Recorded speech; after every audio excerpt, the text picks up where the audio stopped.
जय श्री राधे मित्रों, आप सभी का हमारे इस चैनल में स्वागत है। आज हम आप लोगों के साथ शेयर करेंगे माता अन्नपूर्णा की पूजा किस प्रकार की जाती है और यह पूजा कब की जाती है। विशेष करके यह पूजा जो है मार्गशीर्ष का जो महीना है, जिसको अगेन का महीना बोलते हैं, उस अगेन के महीने में कृष्ण पक्ष की पंचमी से इसको प्रारंभ करके और इसको पूजा को जो है कई लोग 17 दिन की करते हैं, कई लोग 21 दिन की करते हैं। तो जो 17 दिन की जो पूजा करते हैं, तो अगेन कृष्ण पंचमी से इसको प्रारंभ करके और जो है अगेन शुक्ल सप्तमी को इसका समापन करते हैं। और जो 21 दिन की करते हैं वो एकादशी को इसका अगेन शुक्ल एकादशी को समापन करते हैं। और अब हम आप में को इसमें जो सामग्री उपलब्ध जो रहती है वो भी सब दिखाएंगे। जैसे आप अभी सामने दर्शन कर रहे हैं माता अन्नपूर्णा का, हमने वहाँ दीपक जला लिया है। अब दीपक जलाने के बाद में जो है माता अन्नपूर्णा का ध्यान करेंगे, तो अभी आपको वो दिखाएंगे। और इसमें विशेष जो है पीपल के पत्ते, दूबा और बेल पत्र के पत्ते, फूलमाला इत्यादि ये लगती है और सामग्री। और इसमें जो है पेड़ों का भोग लगता है, पेड़े जो बनते हैं खुआ के मावा के, उनका भोग लगता है। ये धान जो है, धान का जो पेड़ होता है, चावल होते हैं, उसकी ये बाल है, इसका पूजन किया जाता है, ये रखी जाती है। तो 17वें दिन जब या 21वें दिन जब इसका उद्यापन करते हैं व्रत का, तो उस समय इसको अपने अन्न भंडार में इसको डाल देते हैं। और ये व्रत जो है कई लोग 17 साल करते हैं, 17 दिन मतलब दिन वाले 17 वर्ष करते हैं और 21 दिन वाले 21 वर्ष इस व्रत को करते हैं। अब आप देख रहे हैं सामने परात में हमने अष्टदल कमल बनाया, उसमें माता अन्नपूर्णा का ध्यान किया, हाथ में चावल पुष्प लेकर के ये सभी भक्तों ने ध्यान किया और माता के चरणों में चावल पुष्प छोड़ दिए हैं। अब इसके बाद जो है जब कोई विशेष अतिथि हमारे घर पे आता है तो हम उसको जल पिलाते हैं, पैर धुलाते हैं, स्नान कराते हैं, आचमन कराते हैं, 4 प्रकार जल चढ़ाएंगे। ये आप देख रहे हैं अन्नपूर्णा व्रत कथा। तो ये अन्नपूर्णा की व्रत कथा भी अभी अब आपको बताएंगे आगे। और इसमें विशेष जो है भगवान शिव और पार्वती का पूजन होता है, क्योंकि अन्नपूर्णा जो है माता पार्वती को ही अन्नपूर्णा देवी कहा जाता है। तो आप ये देख रहे हैं ये 4 बार सभी भक्त जो है जल चढ़ा रहे हैं। पाद्य अर्घ दिया जाता है, आचमन और स्नान, ये 4 बार जो है जल। फिर इसके बाद में जो है पंचामृत से स्नान कराएंगे। तो पंचामृत में जैसे आपको बताएं दूध, दही, घी, शहद और शक्कर, ये 5 चीज़ों को मिला करके पंचामृत बनता है। तो इसमें सभी पूजन सामग्री में जो है गाय की दूध, गाय का ही दही, गाय का ही घी, ये सभी जो है गाय का ही उपयोग हुआ है। तो आप देख रहे हैं अभी जो है दूध से स्नान करा रहे हैं। आप जो है दूध, दही, घी, शहद और शक्कर, ये 5 चीज़ों से अलग अलग स्नान कराएंगे। और 5 चीज़ों से स्नान कराने के बाद में मिल सभी 5 चीज़ों को मिला करके फिर पंचामृत से स्नान कराएंगे। उसके बाद में जो है शुद्ध वस्त्र से मूर्तियों को बढ़िया शुद्ध जल से मूर्तियों को स्नान करा के फिर शुद्ध कपड़े अच्छे साफ सुथरे कपड़े से मूर्तियों को पोंछ के उसमें इत्र वगैरह लगा करके मूर्तियों को जो है वस्त्र पहनाएंगे। अब ये जो विशेष जो पूजन है, जो माता अन्नपूर्णा का पूजन किया जाता है, घर में किसी भी प्रकार की हमारे में अन्न की कमी न रहे।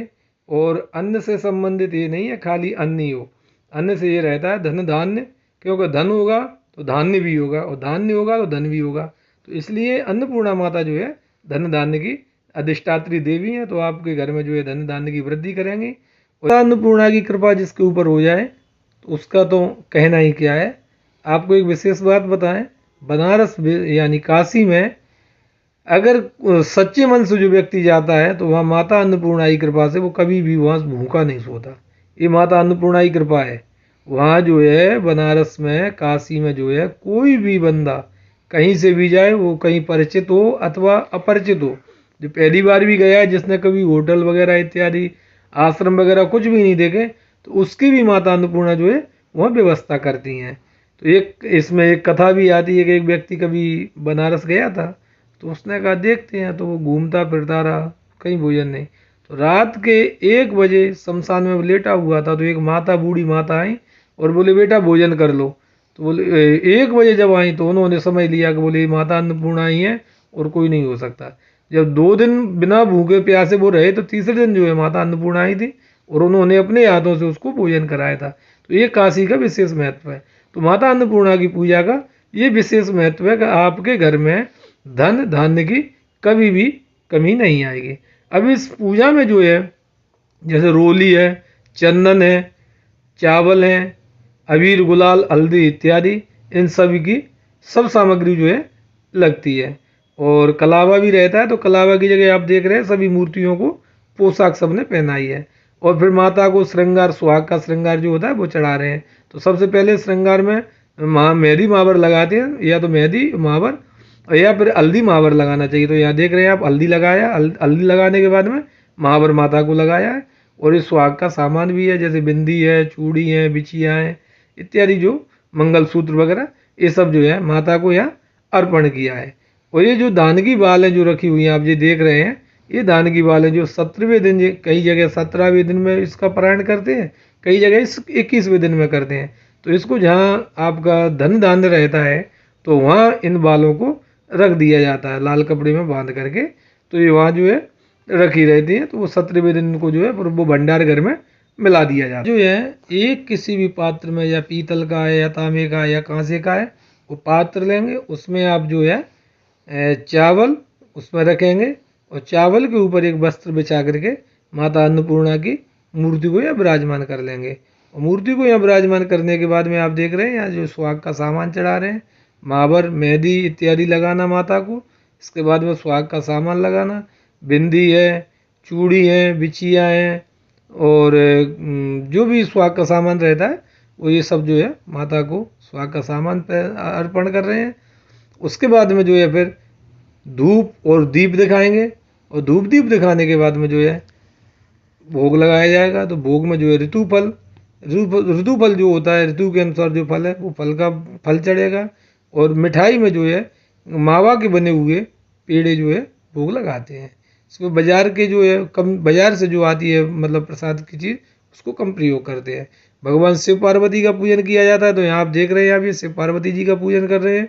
और शिव पार्वती जी का जब पूजन होता है तो वहाँ बेलपत्र इत्यादि सभी सामग्री वहाँ चढ़ाई जाती है। तो ये आप देख रहे हैं सब जो है भगवान शिव का और पार्वती जी का पूजन कर रहे हैं।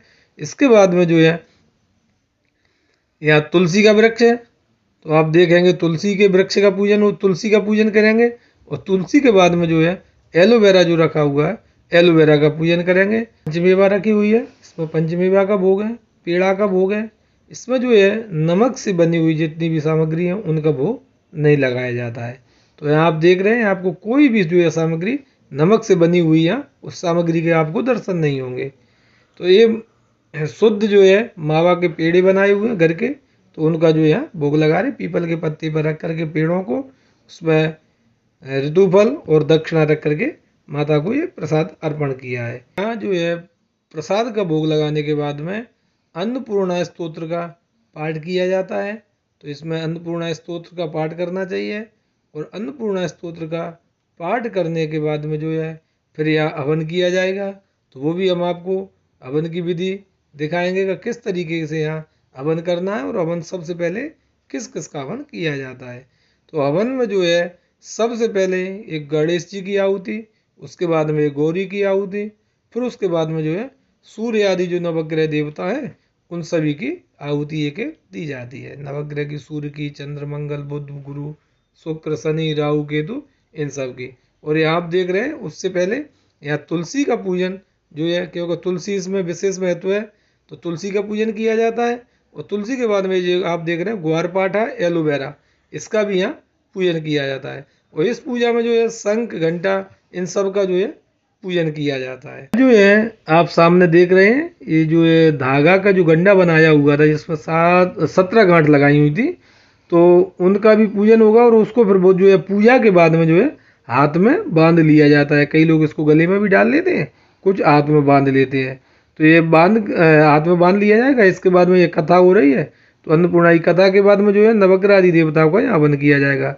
तो हवन में सबसे पहले जैसे आपने देखा होगा कि 3 सीढ़ियाँ होती हैं, एक ऊपर, बीच में और नीचे। तो ऊपर वाली में जो है भगवान विष्णु का, बीच वाली में ब्रह्मा जी का, नीचे वाली में शंकर जी का। तो यहाँ ध्यान करके कंठ और नाभि का और योनि का ध्यान करके यहाँ सब पर रोली चावल पुष्प का से पूजन किया जाएगा। उसके बाद में जो है सबसे पहली आहुति 4 प्रजापतियों की आहुति दी जाती है घी की। उसके बाद में जो है फिर जो है गणेश जी की सबसे पहली आहुति, दूसरी आहुति जो है गौरी जी की, उसके बाद में सूर्य आदि नवग्रह देवताओं की।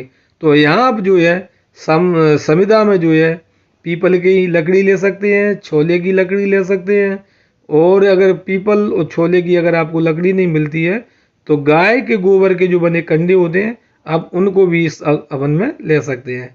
और इसमें जो है हवन सामग्री में जो है बनी हुई बाजार से जो आती है तो उसका जो है प्रयोग कर सकते हैं। और हवन सामग्री अगर आपके पास में नहीं है तो आप जो है घी, गाय के घी से भी आप आहुति दे सकते हैं।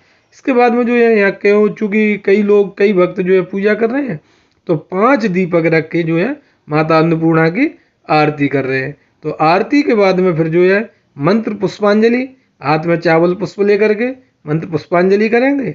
मंत्र पुष्पांजलि करने के बाद में माता से प्रार्थना करेंगे कि हमसे इस व्रत में जो भी कोई भूल चूक हो आप उसको क्षमा करें और हमारे घर में जो है अन्न के जो है भंडार भरे रहे। इस प्रकार जो है आप पूजा